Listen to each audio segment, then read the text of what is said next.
So ito mga kapatid, mapunta naman tayo dito ngayon sa ating pangatlong topic mga kababayan. Ito, nakakatawa talaga to mga kapatid.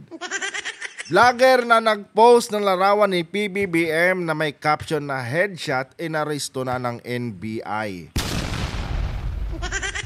Oh, mga kababayan, isa na naman pong DDS vlogger mga kapatid. Di umano. Oh, hindi naman talaga ito vlogger mga kababayan. Kanya nga na, syempre alam nila na pagka kumampi sila sa Duterte, kahit na masama ang mga Duterte, kikita sila ng pera. O ito mga kapatid, no, nakisabay mga kababayan sa mga hype ngayon, no, na ginagawa ng mga Duterte dito kay Sara. At mga kapatid, no, ginamit agad na content si PBBM. Oh, nag-post ng isang picture at pinagbantaan ang presidente. Ang problema mga kababayan, sinusubukan pang magpalusot. Pasensya na kayong maingay mga kapatid, may talagang maingay dito sa amin eh. Sinusubukan pa pong magpalusot nitong vlogger.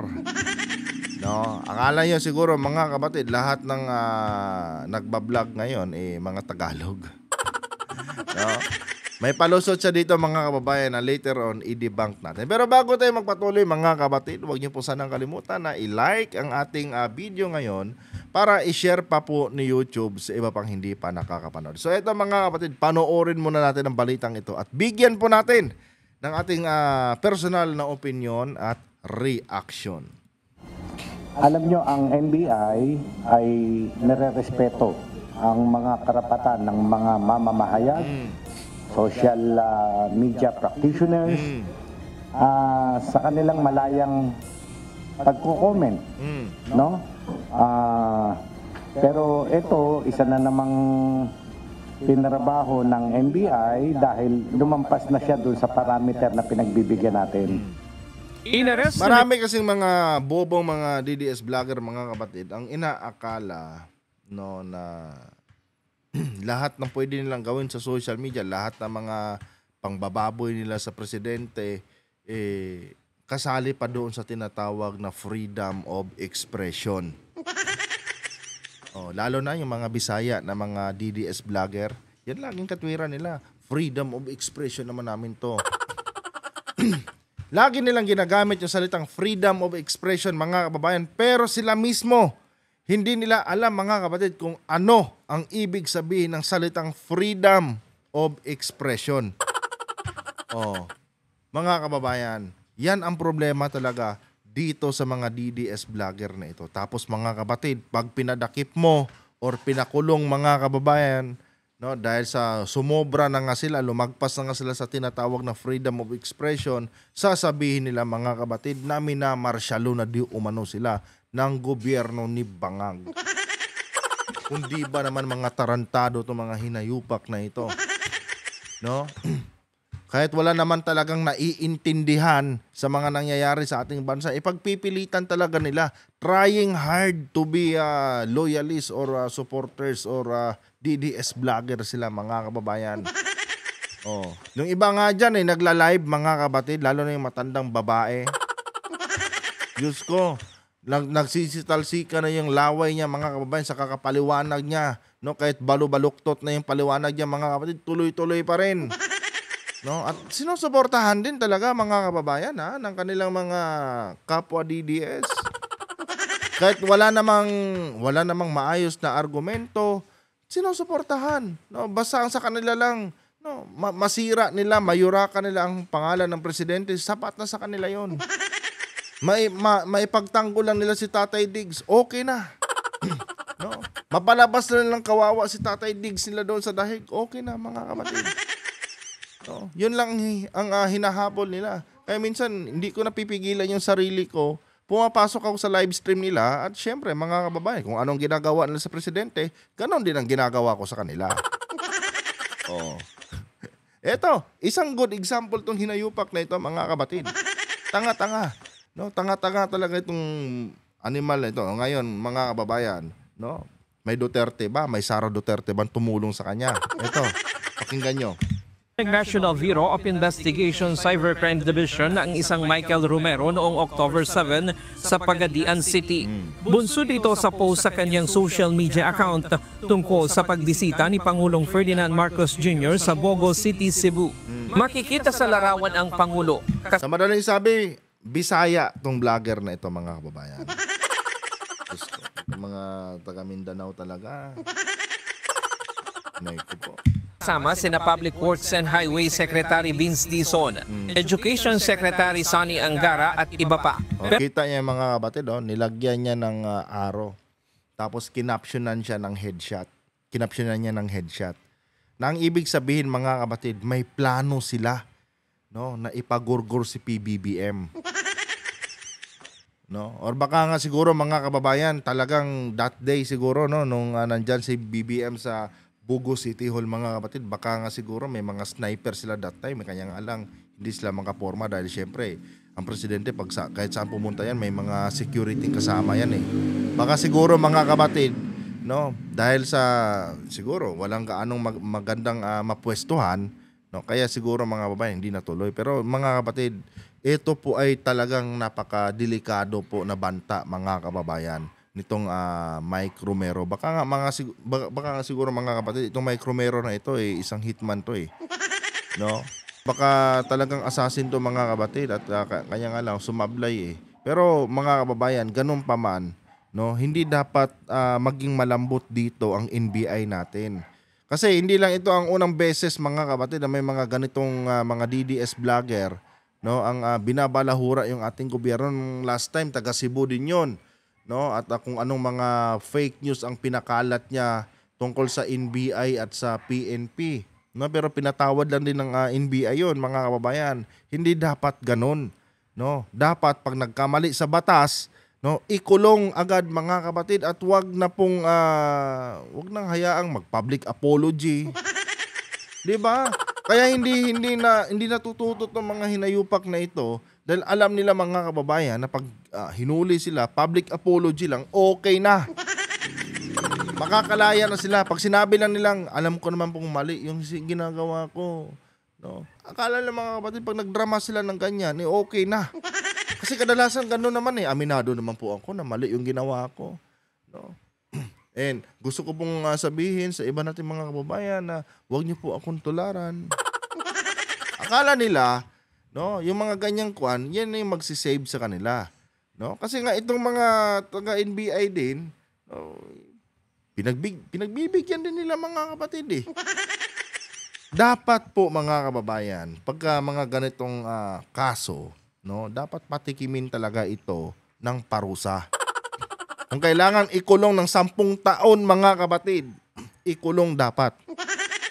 Kung maalala nyo, mga kababayan, during sa time ni Tatay Digong nyo, mga kapatid, meron ding isang teacher, no, from Zambales, ang pinagbantaan si Duterte. Yun, mga kababayan, pinakulong talaga yun. No, pinakulong talaga ni Digong yun, mga kapatid. And ewan ko lang kung buhay pa yun ngayon. Kasi alam naman natin, mga kababayan, during sa time ni Duterte, talagang napakagulo at talagang napakamarahas, mga kapatid. Patayan dito, gorgor dito, gorgor doon. Diba? Ewan ko lang kung buhay pa yun si teacher ngayon. Baka mamaya niyan, pinagorgor na pala sa loob ng selda yan, tapos inareglo na lang ang pamilya na wag na kayong maingay. No? Bibigyan na lang namin kayo ng pera. Siyempre, nung time na yun, mga kababayan, malaki po ang kinikickback ng mga Duterte galing sa illegal na droga, mga kapatid. Ano lang ba yung bigyan nila ng 20 million yung pamilya, wag lang mag-ingay. Di ba? Ganon din naman. Kahit mag-ingay yung pamilya nung time na yan, si Duterte pa rin naman nakaupo, walang hustisya. Malay natin, no? Buhay pa ba o patay na yung tao na yun, mga kababayan? No? I mean, nung time na yon, talagang inimplement, no, ng gobyerno ni Digong yung tawag dito, yung batas di umano, no, nakulong yung tao. Ngayon sana ganun din, no. Wag po talaga sanang hayaang mag-public apology lang tapos okay na, quits na, laya na. Di ba? Wag naman sanang ganyan. Dapat pagka ganito ang mga binibitawang mga statement o mga pagbabanta sa presidente, dapat dito, mga kapatid, para matuto po at hindi natularan ng kanilang mga kapwa, mga DDS vlogger, mga kababayan, no, ikulong po agad ito, no, at huwag hayaang makapagpiyansa at sentensyahan mga kapatid ng panghabang buhay kung pwede lang. Tignan natin kung may magbabanta pa mga kababayan sa presidente. Pero mo habang buhay lang, no, nag-post ka lang ng ganito, tapos habang buhay na agad yung kaso mo. yung kulong mo. Nalay. Pero may araw na nakaturo sa Pangulo at may caption na headshot. Alam nyo, sa mga shooters, sa mga law enforcement agencies, pag sinabing i-headshot ka, ay babariling ka sa ulo. Kaya Baka mamaya niyan, ito yung assassin. No? Or assassin talaga siya. Or baka mamaya niyan, mga kapatid, ito na yung binayaran ni Sara. Hindi natin alam, mga kababayan. Alam naman natin na pagka taga Mindanao, lagi nilang pinapangalandakan yan eh. No? Tuwing may mga siga-siga dito sa Maynila, sasabihin na, punta ka dito sa Mindanao. Oh. So, sa madaling sabi, no, mga kriminal yung mga tao dyan sa Mindanao. Hindi ko nila lahat ha. No, yun lang mga alipores ni Digong, yun lang mga nananampalataya kay Duterte. No, kasi sila yung mahilig magsabi ng mga ganyan eh. Ibig sabihin mga kapatid, ano, mga kwan talaga sila, mga alam mo yun, kriminal mag-isip. And malay nga natin mga kababayan, baka itong vlogger na ito, kunwari lang vlogger-vloggeran mga kapatid, ano. Malay natin ito na yung mga binayaran ni Sara Duterte na magpapagurgor kay PBBM at kay First Lady. Hindi natin alam, no? Kasi hindi ka naman kung matino ka, no? Dalawa lang to eh. Isa siyang certified na assassin mga kapatid or isa siyang certified na durugista. No? Gumagamit ng mga ipinagbabawal na droga na binibenta ni Michael Yang. Kasi nga mga kababayan, dyan po sa Mindanao, talamak po dyan mga kapatid ang negosyo ni Michael Yang. Diba? Yung mga nung nakaraang taon, meron tayong na content dito na alam mo yun, na nasawata sa checkpoint, no, na mga ilan yun, tuloy-tuloy-nadang mga illegal na droga galing po sa Mindanao. Galing po sa Davao mga kababayan, no. Talamak diyan ang negosyo ni Michael Yang dahil naging lungga talaga yan mga kapatid ng magkapatid na Yang mga kababayan, no. So, dalawang klase lang tong tao na ito. It's either isa siyang assassin mga kapatid, professional assassin, or isa siyang durugista. Kaya siya nakapag-post ng ganyan. Tuloy. yun, nagpapahiwatig siya na ganoon. Kaya sineryoso namin yung bagay na yun. Sabi ni Director Santiago, anumang banta sa buhay ng Pangulo, Pangalawang Pangulo, Senate President, Speaker of the House at Chief of Justice ay pangunahing jurisdiksyon ng NBI. Ang tanong ngayon, no, dahil sa paghimod mo sa puwet dito sa mga Duterte, o ngayon, asan si Sara? Asan si Baste? Asan si Polong? Tinulungan ka ba? Oh, pro Duterte ka, di ba? O may tumulong sa'yo na mga kapamilya ng mga Duterte? Or may nagbigay man lang kahit legal counsel mo? Di ba? Para ma-justify mo yung pinost mo. Oh, ginagamit lang kayo, no, nitong mga Duterte. Tapos, pag nagka-problema na kayo, sarili nyo na yan. Wala na sila. Parang doon lang din sa doon lang din sa saan yun? Basta somewhere in Middle East, mga kapatid. Iran ba yun? Or Iraq?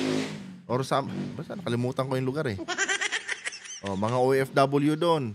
No, nilabag ang batas ng I think Iran yata yun, ano? Nilabag yung batas ng Iran. Tapos nagrally-rally sila doon, no, mga DDS.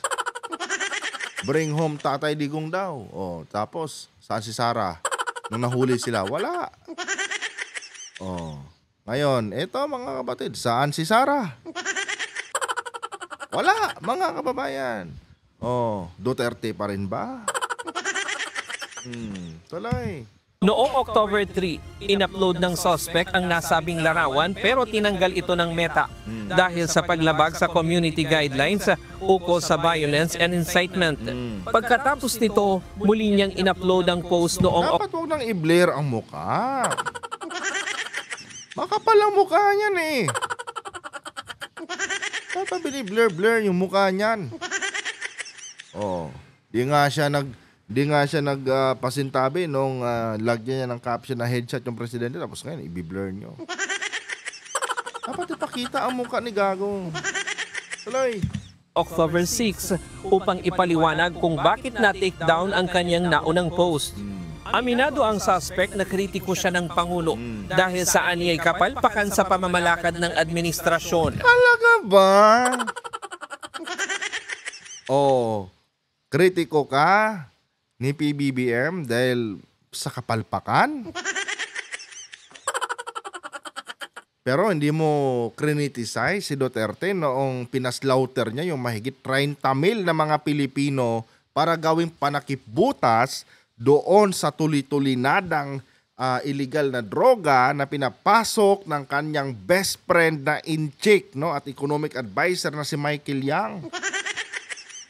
Itong ginawa ng presidente na effort na kung saan in-expose niya, no, itong mga nangyayaring corruption sa loob ng bansa natin na tinolerate naman noon ni Duterte, no? Tinutuligsa mo dito ang presidente? Pero doon sa mga illegal na negosyo, no, na pinapasok ni Michael Yang dito sa Pilipinas na mga tuli-tulinadang illegal na droga at doon sa mga tawag nito, mga pogo na kung saan nag-impluwensya sa milyon-milyong mga Pilipino at ginawang adik sa scatter, no? Pinupuri mo si Duterte doon. Oh, 'di ba? Halatang may problema sa pag-iisip, mga kapatid, itong hinayupak na ito. Halatang tarantado, mga kababayan. Literal talaga, well, Bisaya eh. DDS pa. DDS sa Bisaya. Duloy. Tulad ng mga anomalya umano sa flood control projects. Alam niyo, mga kababayan, nakakatakot pong magtiwala sa mga tao sa Mindanao, ano? Sa totoo lang. No? Kasi pagka kahit sa mga comment lang sa mga social media, mga kapatid, tulad niya, may mga rumble-rumble. Lagi nilang pinapangalandakan sa Mindanao mo gawin yan. Tingnan natin kung mabubuhay ka pa. Oh. Kasi mga kapatid, ito, base lang ito itong opinion ko ito, base lang po ito sa mga comment ng mga taga Mindanao. Parang lumalabas kasi, mga kababayan, na mga kriminal talaga ang mga tao sa Mindanao. Well, maliban na, hindi ko nila lahat, no? Pero dahil majority ng mga taga Mindanao, mga kapatid, pro Duterte, no? Para masasabi natin na kung anong klaseng tao si Digong, ganun din talaga ang karamihan sa mga tao diyan sa Mindanao. Ayun ako sa inyo, no? Magdalawang isip muna kayo bago kayo pumunta diyan sa Mindanao dahil baka, nako, lahat nandyan na, mga kapatid. No? Nandyan na po lahat sa Mindanao, mga kababayan. Kaya ako, never akong nangarap na mapunta sa lugar na yan. No? Yan po talaga ang lugar na hindi ko pupuntahan, mga kapatid, dahil napakadelikadong lugar. Di bali na kung iba nila ako dyan. Nakakatakot yung lugar na yan. Saan ka ba nakakita? Mayor, mga kababayan, siga-siga. Oh. Di ba? Maraming tattoo ang mayor, lalo sa Davao. O, tapos idagdag mo pa yung congressman nila dyan sa Davao, mga kapatid. Nang bubugbog ng bugaw. Di ba, mga kababayan? Nakakatakot yung ganyan, mga kapatid. No? Talaga namang hindi talaga kaaya-ayang dayuhin yung lugar na yan. No? Tulad sa amin, tulad ko, na isang kritiko ng mga Duterte, mga kababayan, nako, panigurado pag ako pumunta ng Davao, mga kapatid, nako, bangkay na lang ako pagka iuuwi dito siguro sa Luzon. Panigurado yan. No, kaya kayo, kayo mga supporters ni BBM, wag kayong pumunta diyan sa Davao na yan dahil sigurado niyan, ipapadukot kayo ng gobyerno diyan, ng mga Duterte, Panigurado yan. Hindi walang hustisya diyan, Lahat yan kontrolado nila. 'Di ba? Kaya mag-ingat-ingat kayo kung pupunta kayo diyan sa lugar ng mga Duterte tapos pro Marcos kayo dahil panigurado, pag iuuwi kayo sa mga kanya-kanya ninyong mga bahay, panigurado 'yan, mga kababayan, nakakahon na kayo. Sorry pero real talk lang, mga kapatid. Ganon po 'yan eh. Tulad namin, na talagang matindi kung bumanat kay Tatay Digong. Totoo naman din kasi, Totoo naman kasi. 'Di ba? Baka pag nakita kayo ng mga supporter si Digong dyan, wala na. Magiging kwento na lang talaga kayo. Tuloy.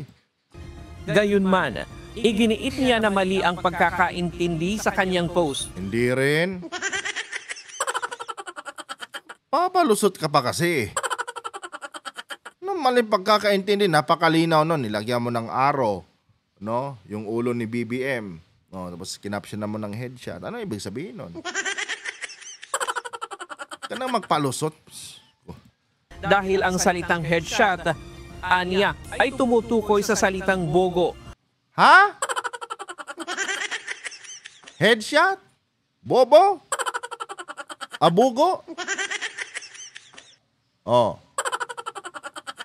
Headshot daw mga kabatid. No, tumutukoy daw sa salitang bugo. Ang bugo mga kababayan yan po ay salitang Bisaya. Bugo means kung sa Tagalog bobo. Oh, yan daw ang ibig sabihin ng headshot niya mga kabatid. Nagpapalusot pa si tanga. Ito pakinggan natin. Na tumatama sa mismong ulo ng Pangulo. Yung letrang bugo sa Tagalog kasi po yun, bobo. Yung nasa, pag sa Tagalog yun, i-translate yung bugo. Tapos yung word na yun, is, yung ibig ko pong sabihin doon, natama doon sa ating Pangulo. Hoy, Otoy. Tanga-tanga mo. Nimal ka. No? Kahit kailan, yung salitang headshot, hindi yan nagiging, hindi bugo, hindi bobo ang translation yan sa Bisaya. Pag sure dong, oy. Ano sa pa manahimong bugo ang headshot? Di ba? Ako, klarong Bisaya ko, no? Born and raised ko sa Kabisayaan.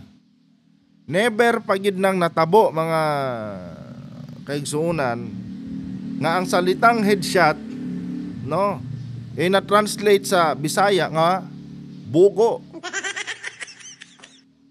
Layo kayo ang bugo sa headshot, no? Magpapalusot ka na lang, sablay pa. Pataka, ragagyaw yung animala ka. Headshot, i-translate mo sa bugo. Oh. Ang sabi niya kasi mga kabatid, yung Bugo City Hall, no? Nilagyan daw niya ng arrow, no, sa ulo ni BBM kasi ang ibig daw niyang sabihin nun, headshot, no? Headshot, ibig sabihin nung may arrow doon, ang ibig sabihin ng gusto niya ipalabas sa salitang headshot is bugo daw, no, si PBBM. Bubo si PBBM. Ngayon mga kababayan, ako Bisaya din ako eh. Cebuano ako mga kapatid. Sure nga Cebuano yun ko. No, bisag unsa pang klaseng inistoryahan sa pagka-Cebuano. Cebuano yun ko 100%. No. Bisag kanus wala gina sa diksyonaryo sa mga Cebuano nga ang headshot ug i-translate nimo og Cebuano, bugo na siya. Ikay bugo, no? Dakong bugo ka animala ka. Gapataka kag yaw-yaw. Kung palusot na lang yun ka, sablay pa. Ada kong bugo. Ikay bugo, literal nga bugo ka animala ka. Oh. Karon nasakpan ka sa imong mga di maayong binuhatan, magpalusot ka. Oh, himo pa imong kaugalingong diksyonaryo. Headshot. Bot masabot sa Bisaya, bugo. Bugo ka. Yung sa akin lang doon, na sinabi kong bobo, ay yung about sa trabaho lang. Yung sinabi ko kasi sa ibang na I'm questioning the job as a leader of this country. Yun lang. Ha? Questioning? No, gani-question mo ang presidente. Oh. Pero si Duterte wala magi-question. Wag yung kakaingon ka Tatay Digong ng mga tay, sakto pa ba ning imuhang ipa-gorgor ning mga Pilipino para himuong pantapal diha sa negosyo ni Michael Yang illegal nga ginapasulod re sa Pilipinas? Wag ka kapangutana ng Duterte dong. Bobo ka. Bobo ka talaga. Ikaw ang bobo. Kikwestiyonin mo yung presidente. Oh, nag-iisa lang ang presidente, ang daming problemang kinakaharap ngayon ang presidente, tapos kikwestiyonin mo. Oh, para ano, i-emphasize mo na Duterte lang magaling. Bogo ka. Lang po yun, hanggang doon na po. Giit ni Romero, hindi niya ibig sabihin na barilin ang Pangulo. Wala Ay, nako. Bisag kanus kahit kailan mga kabatid, hindi po nagiging interpretasyon ng headshot, no? Hindi po nangyari na ang headshot is ininterpret sa Cebuano ng bobo. 'Yun po ang paliwanag niya eh. No? Yung headshot daw po sa Cebuano bobo. Hindi po. Palusot na lang ito mga kababayan. Pinagbantaan niya talaga ang Presidente Marcos. Ganun lang po yun. O ngayon, dapat wag pong hayaan ng NBI na mag-public apology itong hinayupak na ito. Tanga ang puta. rin anya siyang baril at wala siyang kakayahan na gawin ito. Dagdag pa niya, hindi niya alam na labag pala sa community guidelines ng Meta ang kanyang pinost. Tanga, hindi lang sa community guidelines ng Meta yung violation mo. Tinitreten mo ang buhay ng Pangulo. Tinitreten mo ang buhay ng Pangulo. Yun ang nilabag mo. Pinakamataas na tao sa Pilipinas, pinagbantaan mo. Oh. Idol mo kasi si Sara eh. Ngayon, doon kay Sara manghingi ng tulong. Oh, di ba? Duterte pa rin. Oh, ngayon, doon Duterte pa rin kayo manghingi ng tulong. Panindigan yung pagiging Duterte nyo. Para sa akin po, naghihingi po ako ng pasensya na Pasensya? Paano kung nadali mo yung presidente? Pasensya pa rin ba? Tsaka yung mukha nito mga kapatid, mukhang kriminal talaga eh. No, mukha pa lang kriminal na talaga mga kababayan. O ngayon, ano ka? Iyak ka. Di ba? Dapat hindi bliner yung mukha nitong hayop na to eh. Oh. Ngayon, iyak ka. Iyak ka talaga dyan. Oh, tingnan natin kung may Duterteng tutulong sa'yo. na iba po yung ibig sabihin may mga nagpakalat na gano'n at saka yung Oy, Otoy. Ako, Cebuano na yug ko. Cebuanong dako yug ko, Otoy. Sala yug kaayo imuhang palusot. Himo na lang palusot, sablay pa. Oh. Kitutok ni mo tong bugo, no, sa ulo ni PBBM, no? Kaya imong gustong ipagawas nga bugo ang presidente. Pero imong gikapsyonan og headshot. Mr. Kanus, wala ginag-interpret ang headshot as bugo sa Cebuano. Ikaw ray gasulti ana, dako yug kang bugo kang buanga ka. may mga baril-baril, hindi na po sa akin yun, wala po akong ganyang. Sabi ng NBI, bagamat maraming beses nang nag-post ang suspect ng mga pambabatikos sa Pangulo. NBI, ako, literal na Bisaya ako.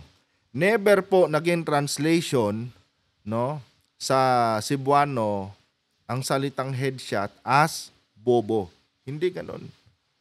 Napakalayo po ng pinapahiwatig or sinasabi niya dito sa tungkol sa larawan na to sa caption niya na headshot. Hindi po yan. Literal po na pinagbantaan niya ang presidente nung captionan niya yan ng headshot. Never po na naging translation, no, ng salitang headshot sa Cebuano na bobo. Hindi po kailanman, hindi po naging translation yan ng headshot ang bobo sa Cebuano. Yan po ay literal na pagbabanta talaga sa presidente yung kanyang kinaption dyan. Ito ang Kaya nga sabi ko, kung hindi ito Adictus Benedictus, mga kapatid, ito po ay isang assassin. Yan po talaga mga kapatid. Dapat yan, ikulong talaga yan. ng pagkakataon na tila may kasamang pagbabanta laban sa Pangulo. Itong subject po natin is a vlogger. Tapos first time niya na mag-post ng ganun sa social media regarding that one dun sa pertaining to the president. Nahaharap ang suspect sa mga kasong inciting to sedition at Cybercrime Prevention Act of 2012. Sabi ng NBI, bagamat may karapatan sa freedom of speech at freedom of expression ng bawat isa, dapat pa ring tandaan na may hangganan ang kalayaang ito. Ryan Lacanlac. Walang alam dyan ang mga DDS. Basta nakita nila na binabalahuran ni Sara Duterte ang presidente, gagayahin nila yan. Oh. Kasi modelo nila ang mga Duterte. Modelo nila si Baste, si Pulong, si Sara, si Kitty. Modelo nila yan. Kung anong ginagawa ng mga hinayupak na yan, yan din ang gagawin nila. Wala na yung freedom of expression dyan. Wala silang pakialam hanggang saan lang yung limitasyon yan. Basta sa kanila, no, natira nila yung presidente gaya ng ginagawa ng mga Duterte. Anyway guys, hanggang dito na lang itong video na ito. And hopefully mga kapatid, tuloy-tuloy na yung pagkukontent natin dahil nitong mga nakarang araw kasi talagang busy talaga ako mga kababayan. No, huwag niyo po sana kalimutan na i-like ang ating video ngayon at mag-comment talaga kayo dyan ng inyong mga personal na opinion. Hanggang dito na lang. Adios.